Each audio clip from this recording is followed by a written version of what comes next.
नमस्कार, मैं हूं आपके साथ सुनील कुमार शर्मा और आप देख रहे हैं न्यूज जन आवाज। पानी के आवाक रास्तों से हटाया जाएगा अतिक्रमण, प्रदेश में शुरू होगा जल संरक्षण के लिए महाअभियान। जोधपुर से राजस्थान स्टेट हेड चित्रेश बोहरा की ग्राउंड रिपोर्ट। राजस्थान सरकार के जल संसाधन मंत्री सुरेश रावत जोधपुर प्रवास पर रहे। जल संसाधन मंत्री रावत सीधे सर्किट हाउस पहुंचे, जहां सूरसागर विधायक देवेंद्र जोशी, शहर भाजपा जिला अध्यक्ष राजेंद्र पालीवाल, देहात दक्षिण अध्यक्ष त्रिभुवन सिंह भाटी व देहात उत्तर जिला अध्यक्ष मनोहर पालीवाल ने उनका स्वागत किया। मंत्री रावत ने सर्किट हाउस में मीडिया से बात करते हुए कहा कि वर्षा जल संरक्षण के लिए प्रदेश सरकार 5 जून से 20 जून तक महाअभियान चलाएगी। आज से प्रदेश भर में मुख्यमंत्री भजनलाल शर्मा द्वारा इसकी शुरुआत की जाएगी। उन्होंने कहा कि प्रदेश में कुएं, बावड़ी, तालाब व नहरी क्षेत्र में पानी के आवाक के रास्ते अवरुद्ध हो गए हैं, जिन पर अतिक्रमण हो रखा है, उनको हटाने का काम किया जाएगा।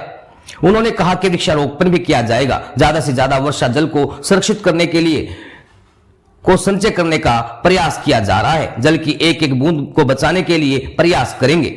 उन्होंने कहा कि यमुना जल को लेकर जल्द ही डीपीआर तैयार हो जाएगी। इसके अलावा उन्होंने कहा कि जलदाय मंत्री कन्हैयालाल चौधरी भी प्रयास कर रहे हैं, जनता को पेयजल के लिए दिक्कत नहीं हो। जेजेएम को लेकर कहा कि कांग्रेस सरकार की भेंट चढ़ गया था, जिसका खामियाजा जनता को उठाना पड़ रहा है। मीडिया से रूबरू होने के बाद मंत्री रावत मारवाड़ इंटरनेशनल सेंटर के लिए रवाना हुए, जहां जोधपुर संभाग के अधिकारियों के साथ जल स्वावलंबन के तहत जल संचय व बाढ़ को लेकर पूर्व तैयारियों को लेकर बैठक लेकर आवश्यक निर्देश दिए जाएंगे। राजस्थान स्टेट हेड चित्रेश बोहरा की रिपोर्ट के साथ देखते रहिए न्यूज जन आवाज। जो है टंकी पर चलकर पानी की समस्या के जो है आप सभी अभी जोधपुर से करेगा आपकी और आपकी सरकार आपके लिए अधिकारी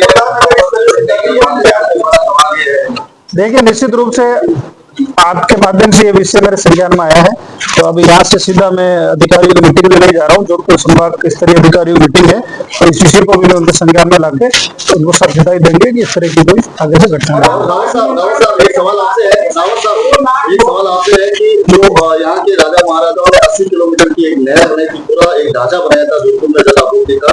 जोधपुर में इतने सारे जलाशय थे, 2 जलाशयों को खत्म करवाना पड़ा मिट्टी डाल के, क्योंकि कैचमेंट एरिया में अतिक्रमण होता था।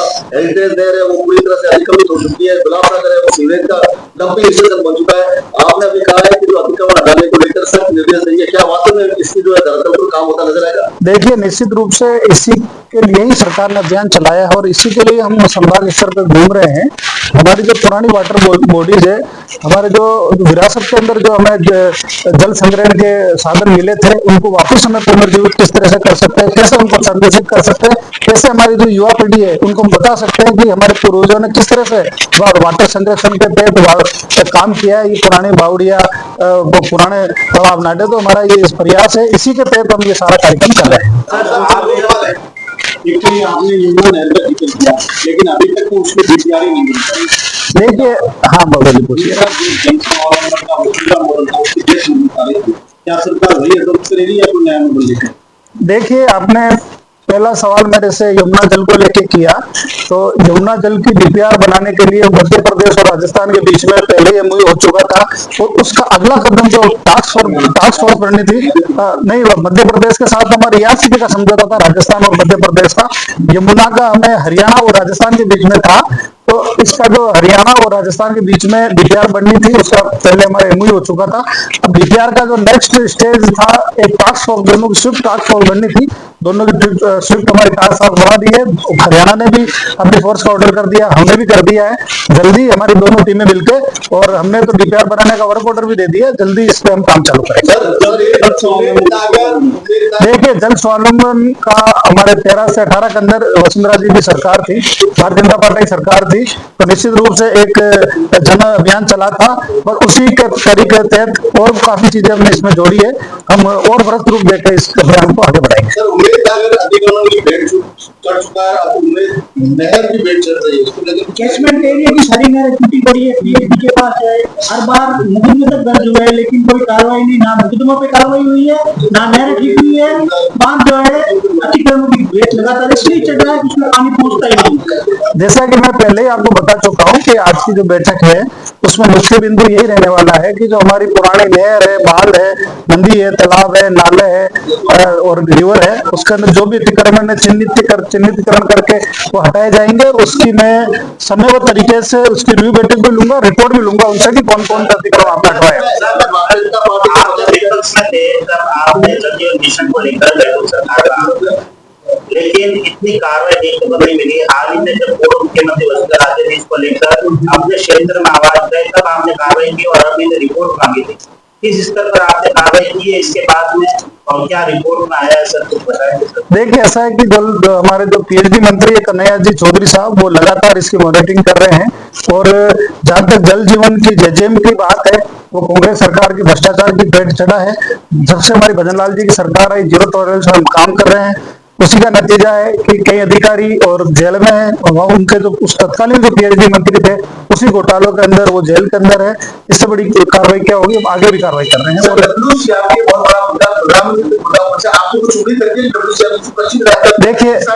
देखिए ऐसा है कि इसको अपग्रेड करके माननीय मुख्यमंत्री जी ने बजट के अंदर राजस्थान वाटर ग्रिड कॉर्पोरेशन की घोषणा की है। वो राजस्थान को चारों दिशाओं में, चाहे काली सिंध का पानी हो, चाहे पार्वती का हो, चाहे चंबल का हो, चाहे यमुना का हो, चाहे नर्मदा का हो, चाहे माही का हो, इस तरह से हमें चारों दिशाओं में राजस्थान को कहां कहां से पानी मिल सकता है इसके लिए हमारी सरकार काम कर रही है। और अभी जो राजस्थान वाटर ग्रिड कॉर्पोरेशन है उसको पश्चिमी राजस्थान की जहां तक बात है, हम डीपीआर का जो अलाइनमेंट है उस पर हम वर्क कर रहे हैं और जल्दी इसको जो मूल डीपीआर है उसके ऊपर हम आएंगे। और निश्चित रूप से हमारे भजनलाल जी की सरकार की जो पहली प्राथमिकता है वो पानी है, जल है, वो लोगों को अधिक से अधिक मिले और वर्षा का पानी अधिक से अधिक लोग इसमें कर लोग संचय करें। एक ये हमारा जो जल आंदोलन है वो जन आंदोलन बने। जल मिशन जो है आज से 20 तारीख तक चलेगा, इसमें भाजपा पदाधिकारी कार्यकर्ताओं की अभियान पर क्या भूमिका रहेगी और सरकार नाम सुनकर इस पूरे अभियान को मंजिल तक कैसे पहुंचाएगी? देखिए हमारी सरकार के साथ साथ हमारी पार्टी के कार्यकर्ता हम सब मिलकर आम जन को इस अभियान से जोड़ेंगे और जन जन का इसको अभियान बनाना है, इसी पे हम काम कर रहे हैं। वृक्षारोपण किया जाएगा, क्या पूर्व में जो गलतियां की गई वही दिखाई देगी?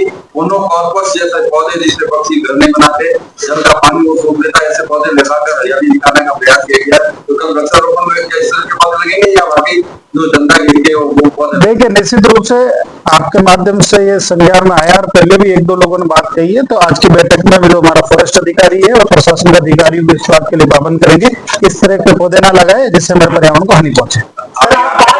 को लेकर बात करिए सर, शहर के 2 लाख लोग 3 महीने तक शहर के चल रहे हैं, आपके अधिकारियों को पता ही नहीं होगा कि वो नाला अभी तक नहीं बना। देखिए जोधपुर में ये नाले की जो समस्या है आपके माध्यम से आपने मुझे टेलीफोन वार्ता में भी बताया था, तो इस बैठक के अंदर ये उस पॉइंट रखा है मैंने और निश्चित रूप से अधिकारियों से मैं बात करूंगा और जल्दी उसको पूरा करने के लिए मैं हिदायत दूंगा। सरकार की कोई आपने वाटर हार्वेस्टिंग की बात की, क्योंकि ऐसे सोलर लगाते हैं तो सस्ती होती है, शहरों में भी समस्या है, गाँव में भी है, गाँव में भी, लेकिन इसको लेकर कोई ऐसी योजना है सरकार की क्या बात वाटर हार्वेस्टिंग बात? देखिए ऐसा है कि अभी हमारे मुख्यमंत्री जी ने, जैसा कि आज अखबार में भी आपने पढ़ा होगा, बजट के अंदर 100 बड़े एनिकेटर जो बरसात के पानी को संग्रहित करेंगे, लगभग 500 करोड़ रुपए उन्होंने घोषणा की थी। लगभग 97 में हमारे जो एनिकट है उसकी हमने स्वीकृति और सेक्शन जारी कर दी है। उसमें लोगों के घर बनाए, आपके थाने चौकियां बनी, उस पर सरकारी विभाग भी बदले कर रहा है, नागरिक चौकी बनी उसके ऊपर, इसके अलावा स्कूलें बनी हुई है। क्या वाकई में सरकार की इतनी इच्छा शक्ति है कि उन सब अतिक्रमण को हटा सके? देखिए निश्चित रूप से आप जो बात बता रहे हो, जो विषय संज्ञान में लाए, मैं बात करूंगा और इस पे जो तत्काल कार्रवाई हो सकती है वो करेंगे। धन्यवाद। आपकी सरकार ने जिससे कोई व्यर्थ पानी डालता है उसके ऊपर 1000 रुपये का जुर्माना लगेगा। पूरे प्रदेश में एक भी चालान कटा है, बता दें। देखिए पानी व्यर्थ में बह के नहीं जाना चाहिए, ये हम सबकी सामूहिक और साझा जिम्मेदारी है। तो मैं आम जन से भी अपील करूंगा, क्योंकि सरकार जुर्माना लगा सकती है लेकिन लगाने का उसको फायदा तब तक नहीं मिलेगा जब तक लोग उससे जुड़े नहीं। तो मेरा भी ये निवेदन है कि और मैं भी जो आपने जो विषय संज्ञान में लाए निश्चित रूप से इस पर हम आगे बढ़ेंगे और आम जन से ये अपील करता हूँ कि पानी को अधिक से अधिक बचाए। आप क्या